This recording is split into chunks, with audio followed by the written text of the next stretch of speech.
natyrisht ka vullnet, ka dëshirë që nana me ushqy me gji, por mundin me hasë edhe telashe të ndryshme për të cilat mundomi që me i eliminu.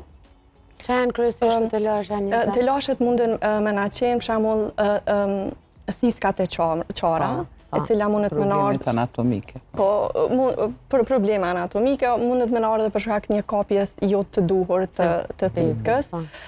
Një kapje e cekt, jo e thellë, na bjen jo shprazje të mirë të gjirit. Një shprazje jo e gjirit e mirë, atëherë ka me na kriju edhe qarje të thithkave, por edhe pastaj edhe mastitin që mundet me na sjell telashe të tjera, ka raste ku edhe mundet me ik dorë nana prej gjithanjes, se thot unë e kom dëgju gjithmonë të mirat për gjithanje, në momente të ëmbla, se je non-stop me fëmijën, por po hasim vështërsi edhe nuk po moj me përballu këto. Po mandej ne me vizita, me këshilla, mundohemi me ja spjegu që kjo është një proces që bashkarisht kemi me të i kalu, i japim këshillat, i tregojmë se çka me vepru, për shembull me të nxehta para se me fillu me dhënë gjirin.